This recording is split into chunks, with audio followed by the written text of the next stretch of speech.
Do not lose your heart.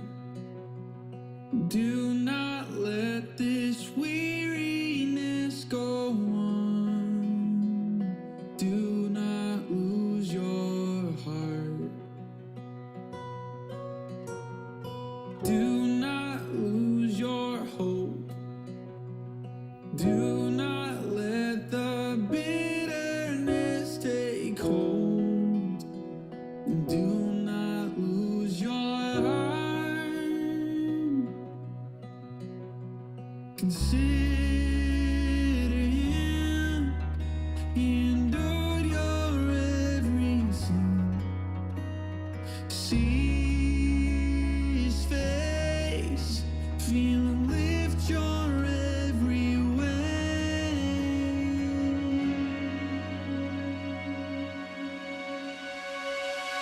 I know when I'm weak, you're strong in all that I need.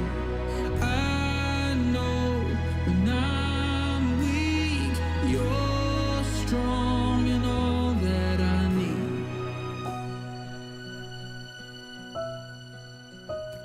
My name is Todd Shoemaker. I was born and raised in West Palm Beach, Florida. My childhood was spent playing sports, hanging out with friends, and well, maybe a little mischief along the way. I graduated from Palm Beach Atlantic University and then started my career in juvenile justice, loving every minute of it. In 1999, I married the love of my life, Laura. We had so many hopes and dreams of adventures ahead. A few years later, our lives took a different turn, and my story radically changed.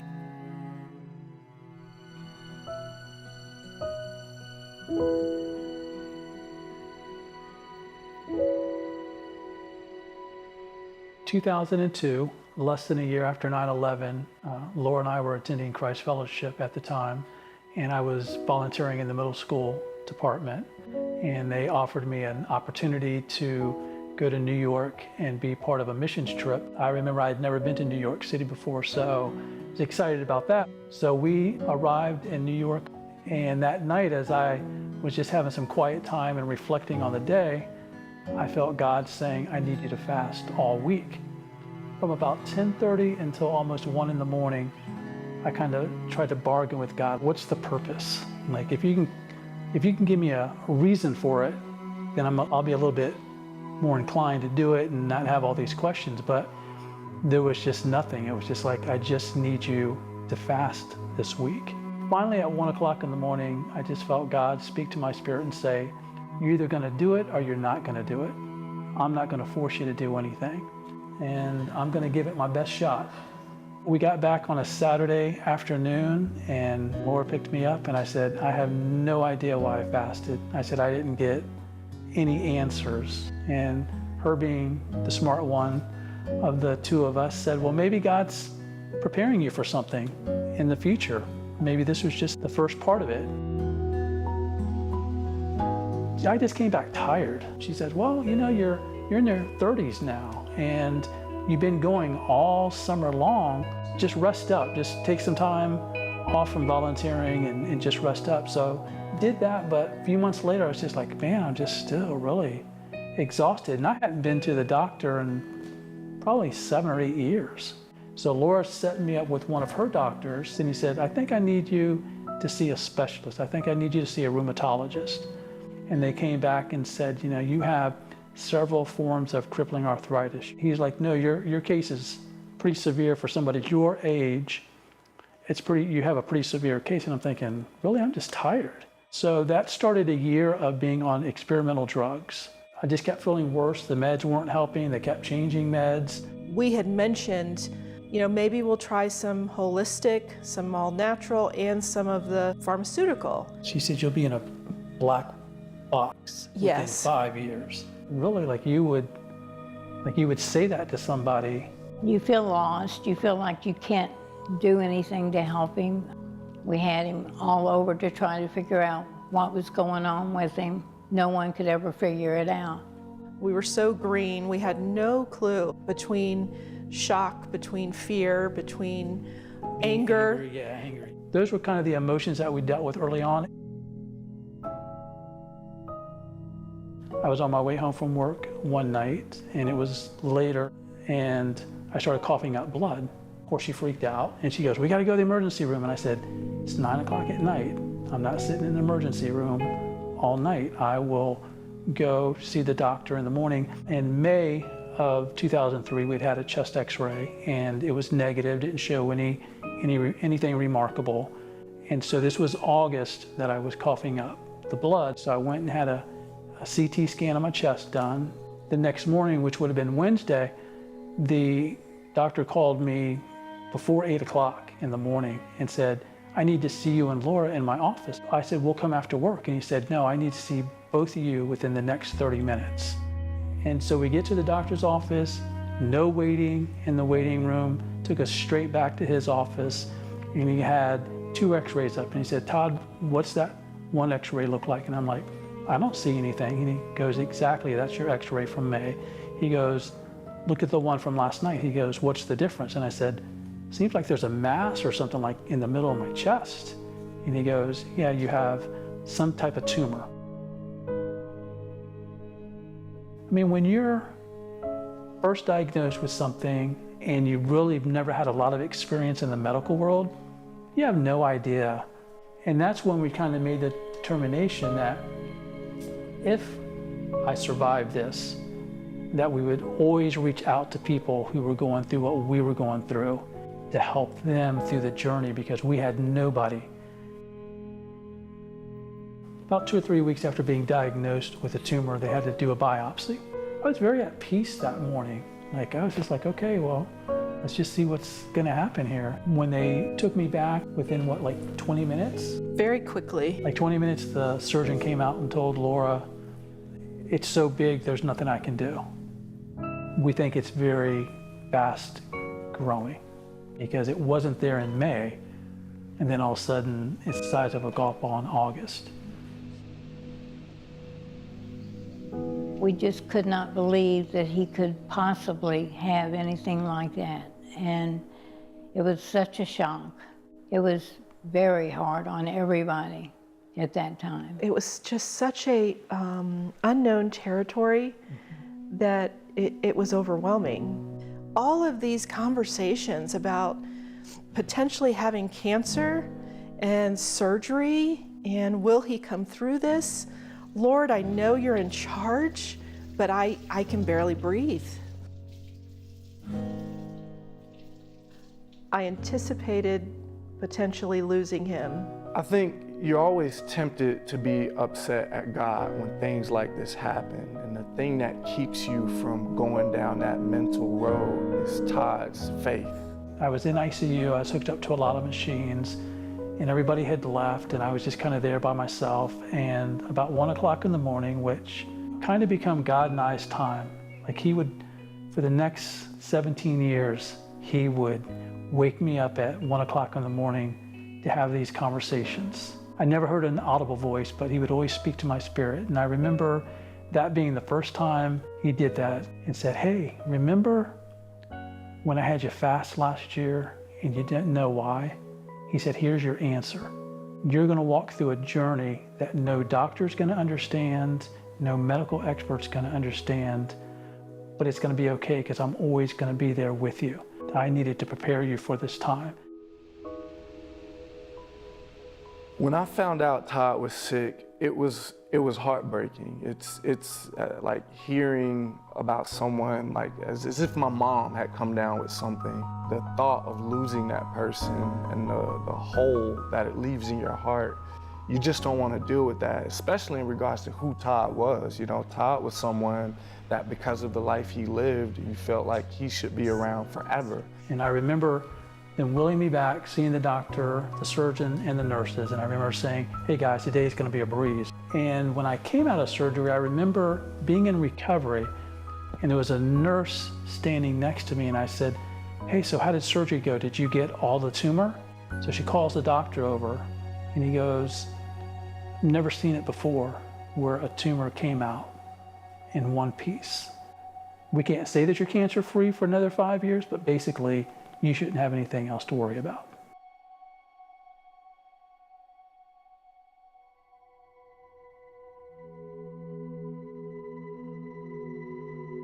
And when Laura came in, I said, hey, guess what?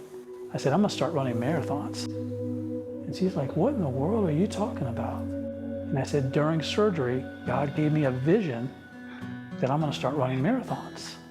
Hey God, it's me. Thank you for giving me the chance at life.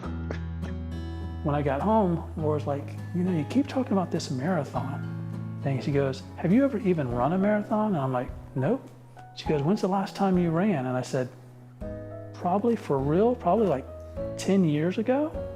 And she goes, and God told you to do this? And I'm like, yes, God told me to start running marathons and sharing his story.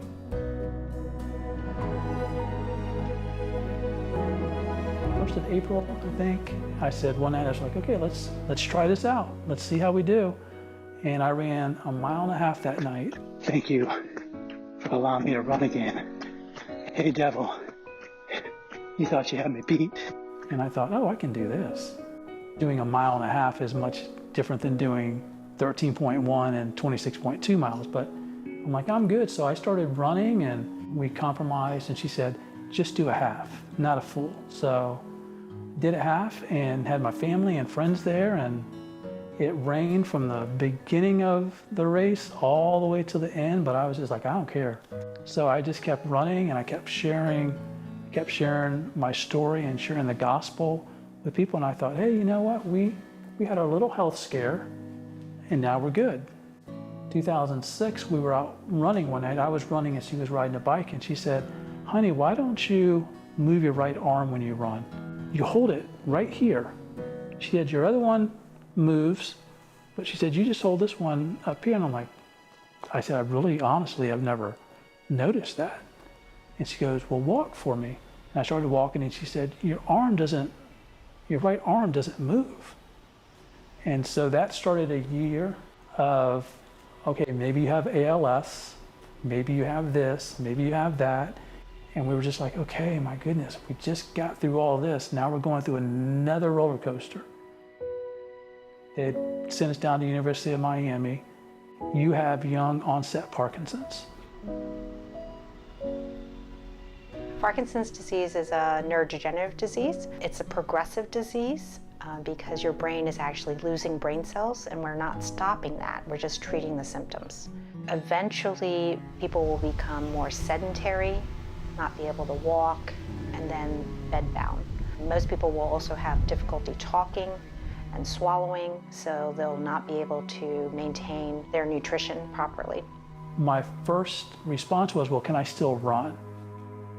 And he said, you can do whatever you want to do as long as your body lets you do it. There is no cure for Parkinson's disease. It's the second most common neurodegenerative disease.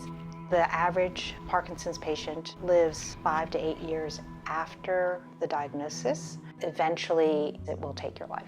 With any diagnosis, I said, I'm going to start celebrating. So she goes, well, what are you going to do? And I said, I want to go skydiving. You went skydiving with Parkinson's? And I'm like, nobody at the place asked me if I had Parkinson's. So I don't feel like I was lying because nobody asked me. I just didn't tell them.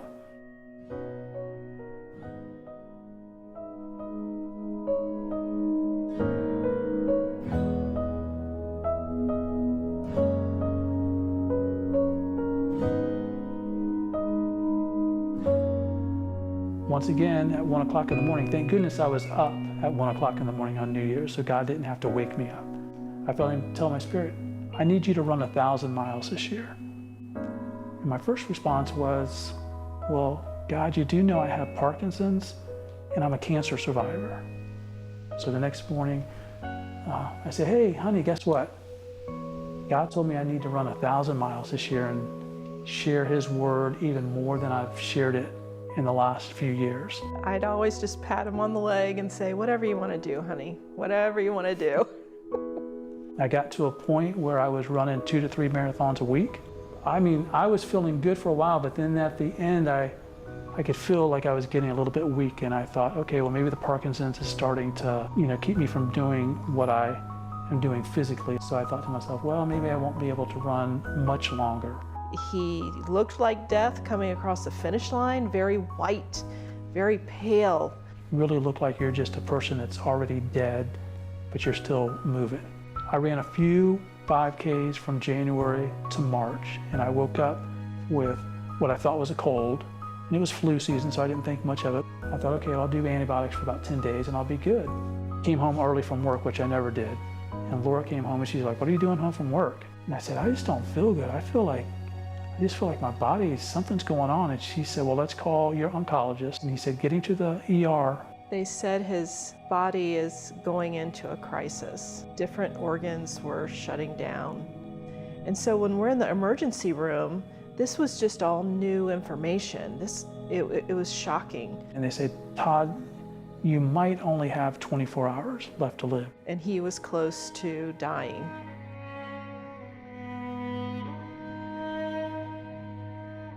And I was just in shock. I was trying not to hyperventilate. I was crying. I didn't know where to turn. It was an out-of-body experience for me. He was having a myasthenic crisis. I think I was just at a point of, okay, well, I've survived all these other things for the last, whatever many years it had been. I can't survive another punch to the stomach. I mean, there's just, a body and a mind can only take so much. I am a neuromuscular specialist. I see a great deal of patients with myasthenia gravis. During my fellowship, I did research in myasthenia gravis. Myasthenia gravis is an autoimmune disease that robs people of usually muscle strength, causes people to feel really tired and weak, and the more they use their muscles, the weaker they become. Had he stayed home another 24 hours, he would have died. That really hit me like, oh, wow, I guess I really almost died. It is a treatable disease, but it is a lifelong disease because it is an autoimmune disease. Myasthenia gravis was shutting down his lungs and his system. The doctor had said, please get your affairs in order because he might not make it through the weekend. I wanted to believe that he wouldn't, but I had some doubt, that because he's so weak.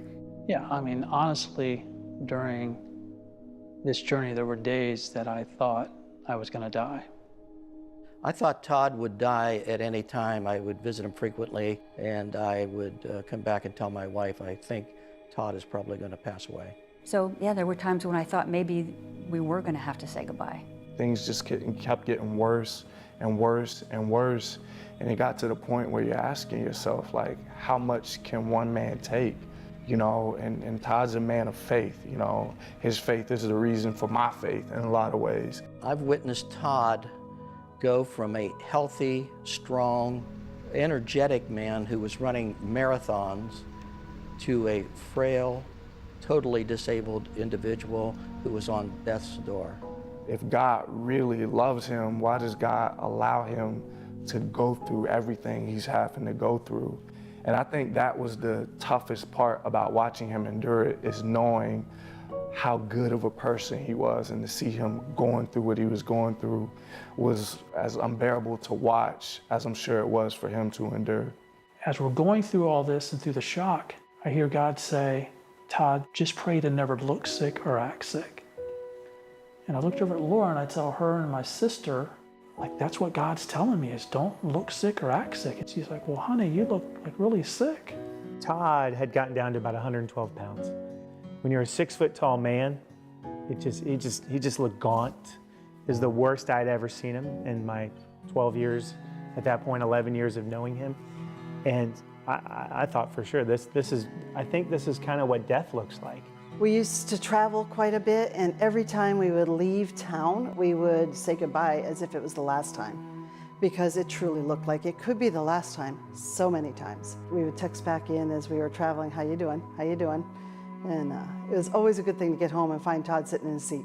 The combination of the myasthenia gravis and the Parkinson's, most doctors have never seen that combination. They did what's called IVIG treatments. I was in ICU like 12 days. I'd go to work for 2 or 3 days, and then I'd spend a week or more in the hospital and just kind of do that cycle over and over.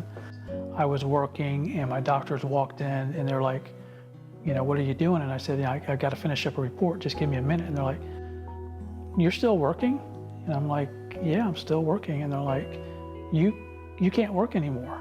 Your effort has to go totally in to seeing how we can help prolong your life. I said, well, what about running? Like, will I be able to run at some point? And they're like, no, you're not gonna be able to work or run anymore. So I went from those two things to basically like, okay, well, who am I now? You know, as a guy, most guys, the first question we get asked, especially from another guy, is, what do you do for a living? I couldn't answer that question. And then one day, Laura said, well, when people ask you that, just say you're a professional patient. And so I started doing that, which led into me being able to share the gospel and witness. In the last 10 years, I've had a chance to have over 1,000 gospel conversations because people would come by and go, what are you doing here? You don't look sick. And I'd go, oh, well, let me tell you about that. And I would share that story and share the gospel with them. It's often difficult to see someone go through a tough journey because they're depressed. They know the end result is not good. You know, it was one of those things, you go to the hospital to cheer up your friend. I would always be the one cheered up. And I didn't think I needed cheering up, but I would leave there and I would say, what just happened? His positivity, his hopefulness, no matter what he was going through, you never felt like pity party for Todd, because Todd never made you feel like that. No matter how bad the prognosis or diagnosis was, he was always filled with faith and hope and love. I know a lot of people look at my story and they go, oh my gosh, you're so, you know, you're always so happy and always so upbeat. And I always remind people, you weren't with me at 1 o'clock in the morning, you know, when I couldn't breathe. You weren't with me, especially at 1 o'clock in the morning in ICU, sharing the gospel at the hospitals, at the treatment centers, and doctor's appointments. I never had anybody say no to me if I could pray for them. People just call me the hospital missionary. They said if he ever stops breathing due to myasthenia gravis, you only have minutes to provide some type of life support efforts. You know, CPR, call the ambulance. You only have minutes. If he starts turning blue, it's emergency. Well, that's obvious. But it was always a situation where I'd go to work and I'd be concerned, is he going to be alive when I get back home? In the mornings, I would try to be certain that he was still breathing before I left for work. And sometimes it was hard to tell. I didn't want to disturb him if he was finally sleeping. So we had a back scratcher, the stick that I would use to poke him. I'd just nudge him just a bit to make sure he'd move and it was safe for me to go to work. Because I was terrified that I would leave him home and he's passed away and I didn't even know it. I'm going on to work and my daily schedule. There was so many days that we were living in this phase of life that death could be so close. I could remember back to the days that I would go out and run 26 miles and have no issues. And now trying to get out of a chair without falling down. There were a few times that I fell down while Laura was at work and I couldn't get myself back up. So I just lay there for sometimes 2 or 3 hours. That was heartbreaking. And she'd come home and I'd be like, first I used to say, it's only been like 45 minutes or so, you know, but sometimes it was like 2 or 3 hours that I had. So the rule became I couldn't walk anywhere in the house without a phone. I didn't want a nurse coming and staying all day. And like when she'd go out of town for work or something like that, literally she would have to call and we'd have to have a list of, okay, so-and-so, you're gonna check him at this time. Okay, so-and-so, you're gonna check him. You know, so basically I used to just have babysitters after babysitters. A community was soon rallying around not just me, but more importantly, rallying around Laura. You know, because we were in a Bible study one night and somebody mentioned to Laura, you know, how's your week looking? She goes, oh, it's a busy week. She goes, I've got meetings and then Todd's got treatment every week. So we realized early on that Laura was also in need of care. And so our life group started to bring meals over for Laura and just make sure she was taken care of. She went, from me being an able-bodied person to being not only my bride, but being my chauffeur, being my healthcare worker, being my healthcare advocate, all these roles, plus working full-time and going to school for her master's. In a Bible study one night, and they were like, well, we don't have anything to do. We can pick him up, we can sit with him. And so for probably 2 years, we would send them the dates that I had treatments, and within 10 minutes, they would be filled up with people. I would walk the halls all day long. I figured I can't run, but I'm gonna walk as much as I can. I'd take a break. And the nurses got to a point where they could kind of see when I was getting a little too tired, and they'd say, okay, I'm gonna walk you back to your room. It's time to shut it down for a while. It's funny because there's a little bit of a groove right by the nurses' station. And I always joke with people, I created that groove from all the years of walking. So the myasthenia gravis was affecting Todd predominantly through his lungs, along with all of his muscles. Exercise was not an option. IV treatments at home, fluids at home. He would literally, for a while, was like a dead man walking. Like he only had the strength to exist. He was slowly declining month after month, year after year. But I remember my oncologist came in that day and he said, now I need you to walk today. And he goes, I know you walk, but he says, I really need you just to move around a lot today because I've noticed you've been sitting a little bit more the last day or so. So I followed him walking down the halls and barely got to the nurse's station. So I knew that was a red flag for me. Something's going on with his body, something's happening, because he was extra slow. And when he got to the nurse's station, he said, I need to sit down. And he got beet red, like all the blood went to his face, and he couldn't get back to his room. So I'm trying not to panic. And I called the nurse. I said, he can't get back to his room. And that caused alarm for her. We have to roll him in one of their office chairs. In a hospital, we couldn't find a wheelchair. We get him into his chair, the recliner, and he says, I have a headache. The nurse said, oh, let me go get you an aspirin. She turns back around and he's out. He's not conscious. Code blue. All of a sudden, it's like a war zone. People from everywhere are running down the hallway, running into his room. Another nurse has to take care of me because I'm hyperventilating. I don't dare go in the room because I'm scared. I don't want to visually see them working on him with crash cart, with paddles, shocking him. I hear them say, okay, we've got him back. But when I go in the room, he's just looking around, he's not communicating. Rush him out of the room. And I'm all alone in this room. I'm like, please, God, I don't know what just happened, And when you go through that, even though I don't remember that day, but I remember all the people that were around me that day, and even to this day, my nurses still talk about that day. And it brings me back to like, oh wow, like I guess I was pretty sick. And I meet him in ICU and he's still not coherent. He's awake, but he's not talking. He's just looking around.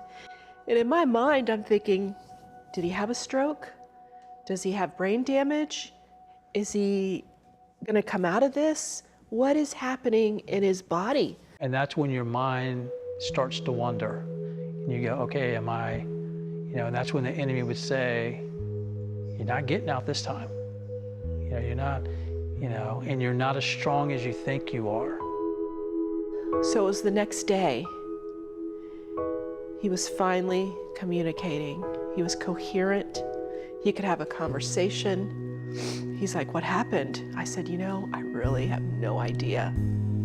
They knew that it had probably something to do with my heart because my heart rate just kept going up, and it was almost at 200. So that's when they called in Dr. Chauncey Crandall, who's a cardiologist. We knew Dr. Crandall and his wife a little bit just because they used to sit next to us at church. But we had never seen him as a doctor, never had been a patient of his. We were notified one day by one of the physicians taking care of Todd, Dr. Harris, who asked us to evaluate him because he had a tachycardia. He had an accelerated heart rate that needed to be corrected. His feeling was, because my body had been through so much trauma over the years, that he said sometimes it can affect your heart when your body's been through so much trauma. Many people that are chronically ill or severely ill have multiple heart problems. And in fact, he needed to be treated medically in the hospital to have that heart rate return to normal. He said, if you would have been home, it wouldn't have mattered if Laura was walking in the door the minute you were having that attack, you wouldn't have made it. God had you there for a reason, because you wouldn't have survived this at home. At the same time, it also brought Dr. Crandall into our lives. When he walks into the room, it's like he's walking in, but it's almost like God is walking in with him at the same time, because if you know Dr. Crandall, his spirit and his heart is always where Jesus wants it to be. I remember waking up one morning and Laura saying, hey, what do you want for breakfast? And I'm like, yeah, I'm not really hungry. You know, why am I not eating, and why don't I have an appetite? When you've had a cancer diagnosis, you know, the first thing that kind of always goes into your brain is like, okay, did like cancer come back in my stomach, or my body just continued to get worse and worse. In 2015, they diagnosed me with gastroparesis. It paralyzes your stomach muscles. I didn't want to eat because it was painful to eat. And a lot of it's caused by the myasthenia gravis and by the Parkinson's. So it wasn't a surprise to the doctors, it was just the severity of it. When I got sick again in 2009, I was probably about 150 pounds. So the decision was made in early part of 2017 to put a J-tube in. In a J-tube, it bypasses your stomach, your stomach, and it goes straight into your small intestines, because trying to put food anywhere in my stomach would have not been of any help. One of my doctors shared, well, I'm going to give you two options today, Todd. You can be admitted today, and they'll put the feeding tube in. I said, I'm not getting a feeding tube. I'm a runner. Even though at that point I hadn't run in many years, I still had the mentality, and I said, for me, it's like giving up. And I thought, okay, well, what's option two? The option two is, I'll put you in the hospital today, we don't put a feeding tube in, and you're probably dead in 2 weeks.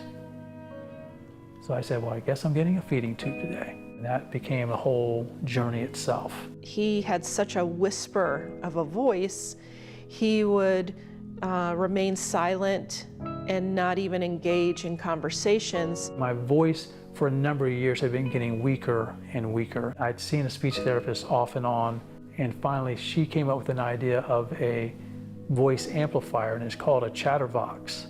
They put headphones around my neck, and the vibrations of my muscles would get my voice to come out. Started doing that on a regular basis, where I just wore it all the time. For me, Todd has always served as the original hope dealer. For someone to go through everything he was going through, yet maintain hope.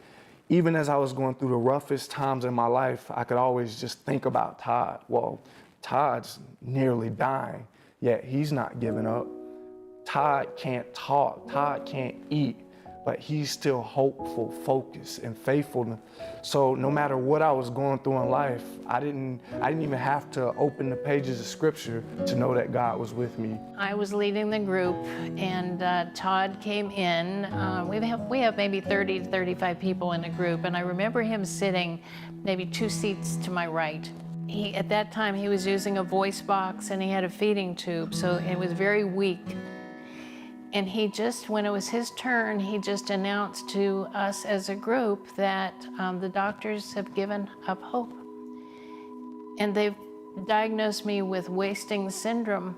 My body is shutting down, and guys, I might not be here to see you next time.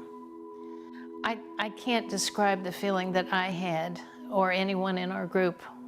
at that time when he announced that, in his sweet, quiet way of saying, I'm leaving you guys. Hey, devil, you thought you had me down for the count, but you forgot that I serve a mighty king.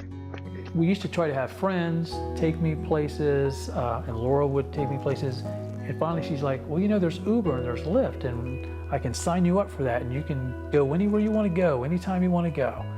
And so after lunch was over, I called for Uber, and I get in and you do the pleasantries of, yes, I'm Todd, and she introduces herself.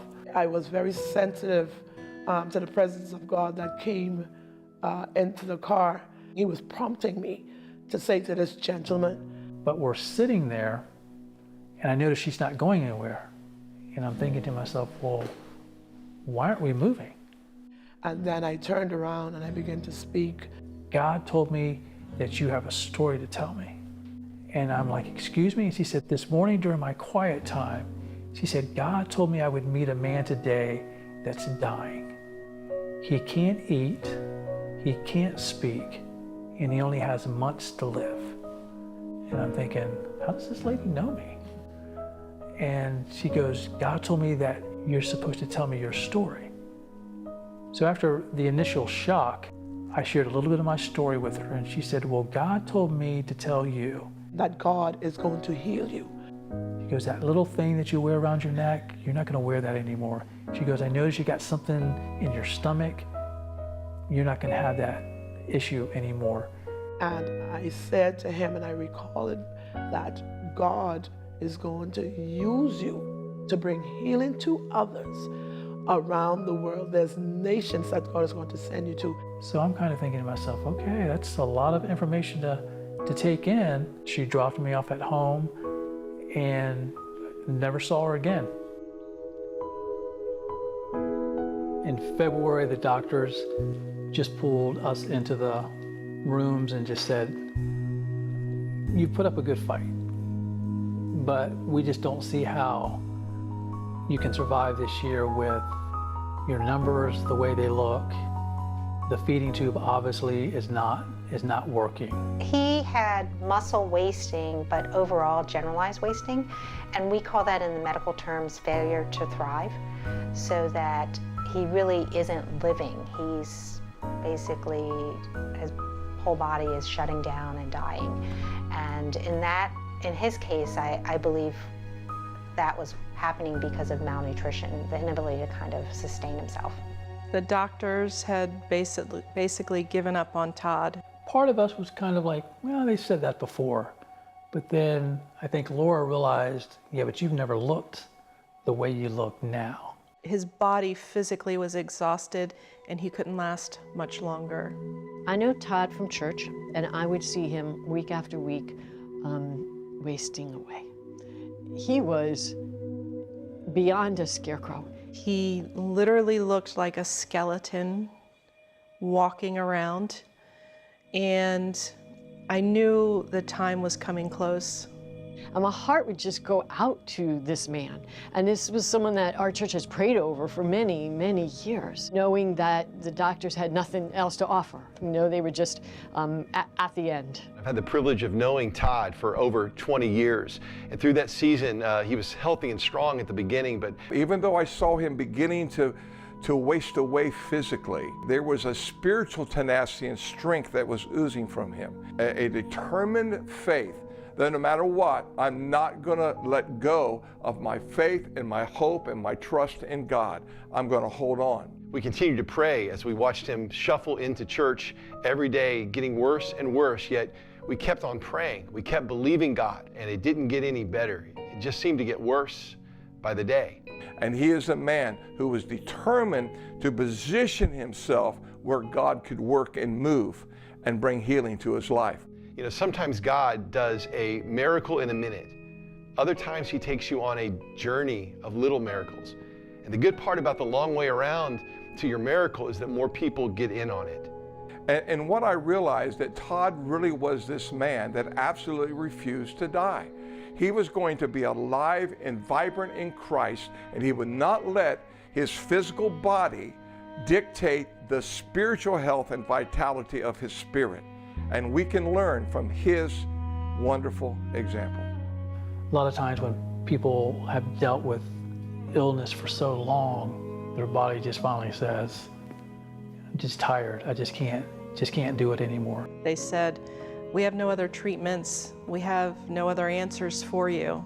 They said I was in that stage, and once you kind of get in that stage, you don't really come out of that stage. That was our clue that we needed to get our affairs in order. You know, those 1 o'clock in the morning conversations, most of the time those are initiated by God, but sometimes those were just times of me just crying out going, okay, like I don't know if I can take another day of being in the pain that I'm in. Sunday morning, God had woken me up at 1 o'clock in the morning like he usually does, and he said, Todd, we're going into a season of healing, miracles, and revival. I heard about a night of healing from some friends of mine. This is going to be an opportunity for my friends to get healed that need a healing. I was more concerned about others than I was about myself. It was like the Wednesday before the event, God woke me up at 1 o'clock and said, call everybody that you know and have them pray for your stomach. Called friends up, family up, and said, hey, God wants you to pray for my stomach this week. I have no idea why. That's just what I feel that he's telling me. Probably invited 50 people that night, and half of them needed a miracle. We were going in anticipating all of these friends and loved ones we'd been praying for would receive some type of miracle. I remember getting to the event on Sunday night, and I ran into Dr. Crandall and Mrs. Crandall, and I remember him coming up to me and kind of putting his hand on my chest and going, Todd, I think God's going to do something amazing tonight in your life. It was an exciting night to see miracles happening for other people. There was weeping all over the room. There was people sitting, laying, standing, worshiping, just so much going on. Dr. Crandall shared his testimony, shared a few different stories, and then he asked if anybody wanted prayer for healing or anything else to come forward. When I pray for the sick, I go in faith. I know the Word of God is true. I step out in faith to lay my hands on the sick. There's something about touch. And as we pray, many of these people are touched by the Holy Spirit. I'm watching everybody go down. I'm like, oh yeah, that person really needs a healing. Oh yeah, that person really needs a healing. And all of a sudden, I just felt God speak to my spirit, and he goes, I created this night just for you. You need to go forward. And all of a sudden, Todd said, hey, I need to go up front. I said, okay. He got up front, and these two women pushed him through a line, a crowd of people, up to the very, very front row. They were two of the tallest women that I'd ever seen in my life, and they pushed me forward. They're like, no, no, you're going up front. Todd was in the front to my left. My mom was to my right. And I do remember people being around, but I did not see these two large, tall women. I saw people, but I don't recall these two large women. And by that point, the crowd had already gathered, and there was no way I could get up next to him. You could see that there was a movement, and as Dr. Crandall was moving from person to person, just laying on hands. We prayed for many people that were sick, many people that were touched. I believe many people that were healed. And Todd Shoemaker was in that tent that night. The presence and the heaviness of the Holy Spirit was strong. The burning fire of the Holy Spirit was flowing. And as I lay my hands on the sick, sometimes I can feel my hands heating up. Is that the Holy Spirit? Maybe, I don't know, but there's something there. So I'm continuing to pray, and I'm looking around, and I'm seeing Dr. Crandall starting to pray. Oh yeah, I know that person. I know they've got cancer. Yes, they need healing. And I can remember coming off the stage and seeing this man that had been riddled with disease, that was wasted in appearance as if he had been through many, many wars. And he comes by me, and Dr. Crandall since 2014 has prayed for me many times. But this night, he anointed me with oil. And I laid my hands on him for the healing of his body. And the minute he anointed me with that oil, it felt like my body was on fire. And God entered his body and started healing him and mending him and restoring him that evening. We were busy praying with other people, and so we would do one of those things where you're praying for somebody and then look quick to see how Todd was doing. There's a little feeling of butterflies in your stomach when you know God's been working.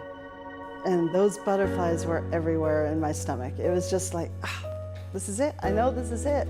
And then Stanley Love, who didn't know at that point, had never met. Came behind him and laid hands on Todd too, like I was instructed by the Holy Spirit to do that, so I did. He comes by, and I remember him laying his hands on my chest. These big women, they must have been 7 foot or better, easy. I mean, they pushed Todd to the front of the building, the tent where I was, and say, and I prayed for his chest, and Todd said, and the ladies behind Todd said, no, pray for all of him.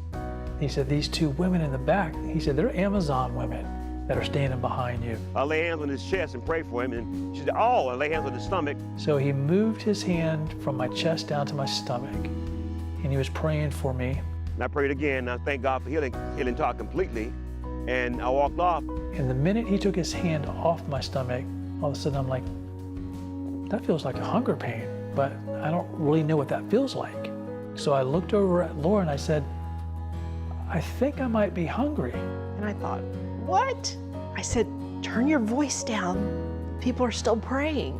So I went to turn it off, and it was already off. The funny thing was, when we went up to talk to Todd afterwards, we had a full-on conversation with him before I noticed he wasn't using his voice box anymore. It wasn't on. This was his real voice that I hadn't heard in a very, very long time. He says, I think I'm hungry. I said, I can hear you without your voice box. I remember going up to my friend Tim and going, hey Tim, I think I'm hungry and I'm not using this voice box anymore. So he pulled me on stage. I was just in shock. I was numb, and it didn't fully register that, oh my goodness, he's received this healing. And so it was just amazing to see God move in that way. Part of me was excited, but then part of me was like, okay, well, let's see how this works. So the last thing that I was able to eat before I couldn't eat anymore was chicken salad. We need to find someplace that has chicken salad. I got a text message from him, probably around, I could look it up, probably 9:30 at night. I think I've just been healed. I'm hungry. I'm going to Park Avenue barbecue. And this is a guy who hadn't eaten solid food in a few years. And he's talking about having an appetite. We went and had dinner with friends, and he ate, and I was just beaming. I was just enjoying every minute.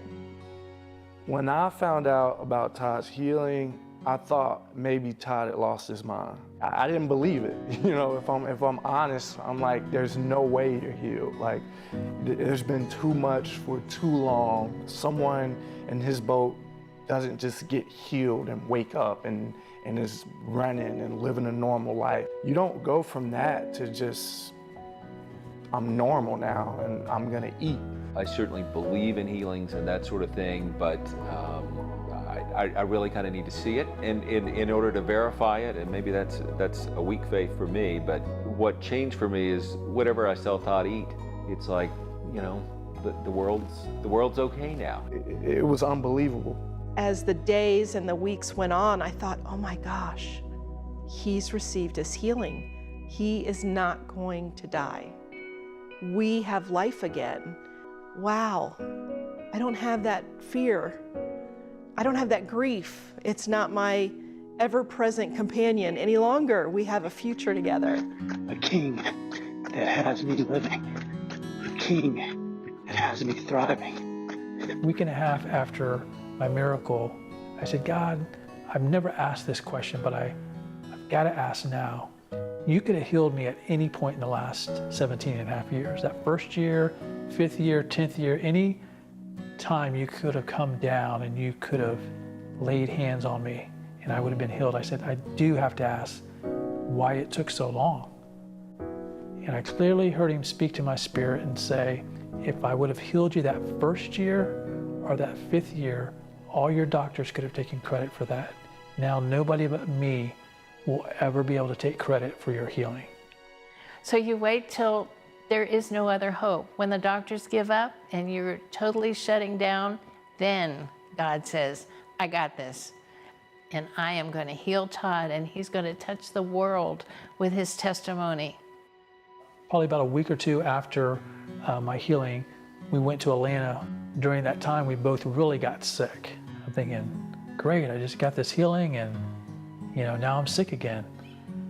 And so when we were in there, I asked my doctor, I said, can the surgeon come in and take this feeding tube out? I said, I'm never going to use this thing again. And he's like, oh yeah, I'll have him come by today and check it out before, and schedule surgery. And he said, well, let me just look at it before we do surgery to see what I might have to do. And when he touched it, it literally fell out in his hand. And he kind of looked at me, and I kind of smiled, and he said, that's never happened before. Just about to watch college football on a Saturday, and God said, I thought you wanted to go running. Really now? I said, it's only been like a month. And he said, you're the one that's been wanting to go back. All of it was just incredibly exciting. I was just on clouds because I had my sweet hubby back. And he began to have a new lease on life. So, devil, you can keep on trying, but my king's gonna keep on winning. Hey, God, thanks for being my king. When Todd called me and said that he had been healed, I couldn't believe I was talking to Todd, because I haven't talked to Todd in 7 years. It's been a whisper. I've had to really listen to hear him. And when he called me and it was Todd's old voice, it was a miracle. Of course, I cried for 5 days. Still am. The only God could have done it. Only God could. I joke with people, I'm like, I'm glad God didn't give me the whole story. Because if he would have said, hey, for the next 17 years, this is your life, I would have been like, okay, I don't know if I don't know if I can handle that, and I'm not sure I want to handle that. I actually had an appointment like probably maybe 4 weeks or so after my healing with my oncologist. Came in, and of course he sees that I don't have my voice box on, he sees that I'm talking. Their thoughts are, well, you're in remission. And I remember hearing that and saying, I know that there's no billing code for miracles. I've gone over his rap sheet, diagnostic list, has had simple things like gastroparesis, he's had myasthenia gravis, that doesn't tend to get better. He's had Parkinson's, that doesn't get better by itself. He was in a wheelchair, he had this electronic voice amplifying thing. People don't get better from that, and for a guy to get up and walk, that's crazy miracle. I just feel so blessed. You just got to have the faith to do it. You have to live the walk. You have to make sure you know that there is a God.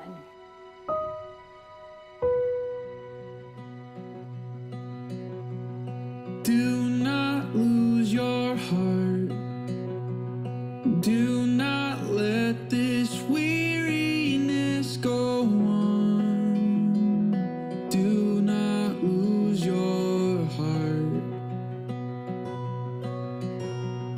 Do not lose your hope. Do not let the bitterness take hold. Do not lose your heart. Consider him. He endured your every sin. See his face. Feel him lift your every way. Keep overcoming. Today the world will try to knock you down. Keep overcoming. Today fear will tell you to give up. Keep overcoming. Today doubt will tell you to stop dreaming. Keep overcoming.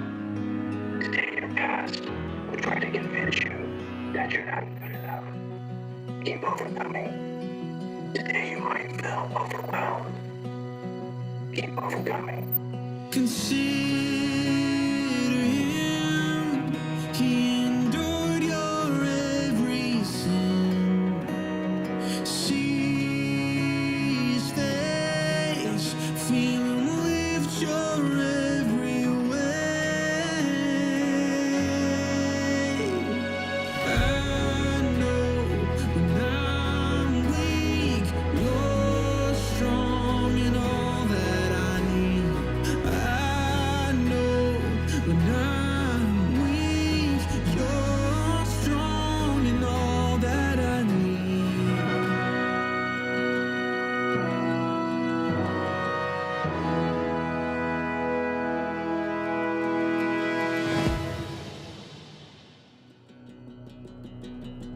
Lift up those tired hands, strengthen those knees. The word of the Lord will give a life when you bleed. Lift up those tired hands, strengthen those knees. The word of the Lord will give a life when you bleed. Lift up those tired hands, strengthen those knees. The word of the Lord will give a life when you bleed. Lift up those tired hands, strengthen those knees. The word of the Lord will give a life when you bleed. The word of the Lord will give a life when you bleed.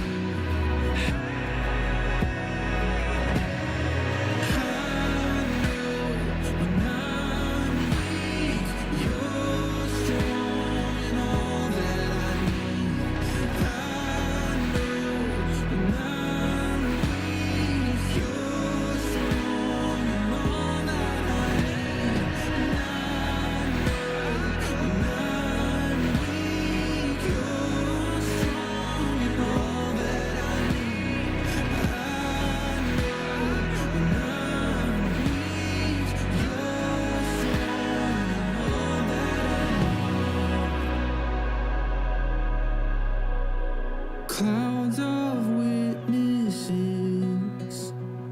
all surrounding, cheering all us on. So do not lose your heart. So throw off every weight and run the race with him.